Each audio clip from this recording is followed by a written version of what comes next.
The Cheers to That podcast, proudly brought to you by DrinkLab.org. Thanks for listening. Your next favorite cocktail is waiting at DrinkLab.org. Okay, so today we are going to look at something kind of fun. A cocktail recipe I saw online. Okay. And the name is really what caught my attention. It's called the liquid marijuana cocktail. Oh, wow. Yeah, interesting. It's one of those names that makes you wonder, is this even legal? Yeah, right? For sure. And I found it on DrinkLab. It's a pretty reputable online cocktail resource. So it's not like some, shady website. Right. But when I saw that name, I was like, okay, we have to dig into this. Yeah, what were they thinking? Right. Like, are they trying to get shut down? So, it begs the question, right? What's the thought process behind a name like that? Well, they definitely got your attention. They did. So maybe that's part of it. I mean, think about it. Have you ever ordered a drink just because the name sounded interesting or funny? All the time. Right. There's a psychology to it. Totally. And with a name like liquid marijuana, they're playing on that curiosity. There's, maybe even being a little rebellious. It makes you want to know more. It really does.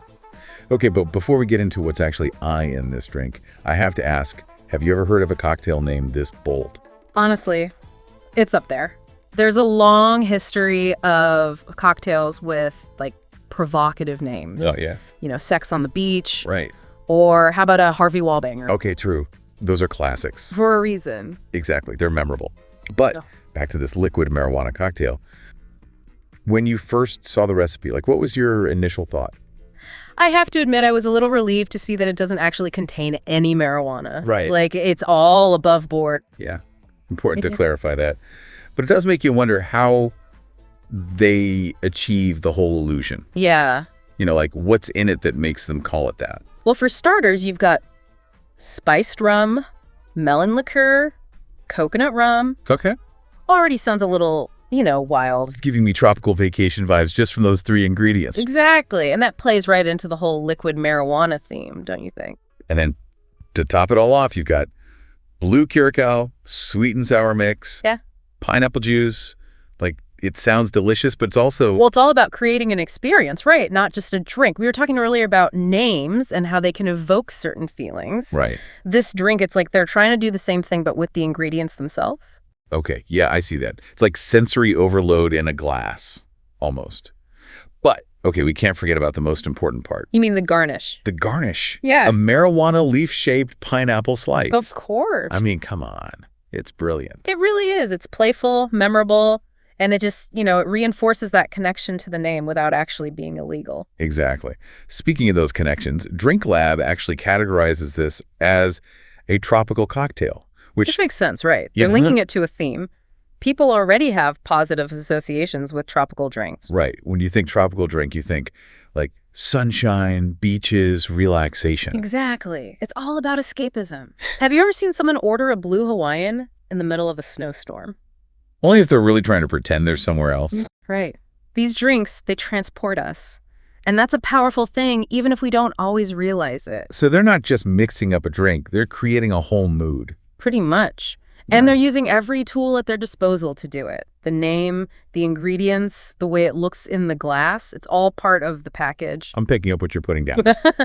I do want to be clear, though, for our listeners, DrinkLab isn't just about, suggestive names and crazy cocktails. They have huge range of recipes. Oh, yeah, for sure. Classics, new creations, you name it. Right. This liquid marijuana thing is just one example, but it's a really good example of how powerful a name can be. And not just for cocktails. Exactly. Think about it. We see it everywhere. Product names, movies, bands. Okay. A good name, it sticks with you. It starts conversations. Yeah. And in a world where everyone's competing for attention, that's huge. It's that whole saying, any publicity is good publicity, right? Yeah, but I don't know about that. Okay, maybe not always. Yeah. But you got to admit, a little controversy can go a long way. Oh, for sure. Especially these days. When everyone's trying to get your attention, something a little edgy, well, it gets people talking. And that's what DrinkLab's doing here. They're taking a familiar concept, right? Like a cocktail.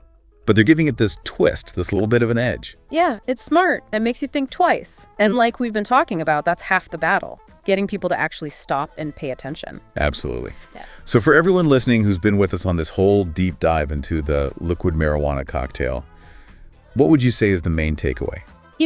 I think it's about presentation. Like, we tend to focus on what things actually are the ingredients in this case. But the way something's presented, the name, the look, even the story behind it, that can be just as important. It's like judging a book by its cover. Kind of. We do it all the time. Make snap judgments based on first impressions. And those impressions, we don't even realize how much those little things influence us. The name of something, the way it looks. It makes you wonder what else we're missing, right? Like, what other choices are we making based on those subconscious cues? Probably tons. But hey, the more we know about it, the more we can start to notice those things and maybe make more informed decisions. Right, like not overthinking everything, but just being a little more aware of all the things that shape our perceptions. So, okay, for anyone who's now dying to try this liquid marijuana cocktail, which, let's be real, it's a pretty intriguing drink, the recipe's online. But more than that, take this and explore. Yeah, give it a shot. See what you think. Does the drink live up to the name? Does it taste as wild as it sounds? Pay attention to how it makes you feel. What's your experience like? It's all about being curious. And maybe next time you're looking at a cocktail menu, you'll have a whole new appreciation for the name of that drink. Cheers to that. Want to whip up these delicious cocktails? Check the description or head to DrinkLab.org for all the recipes. Cheers!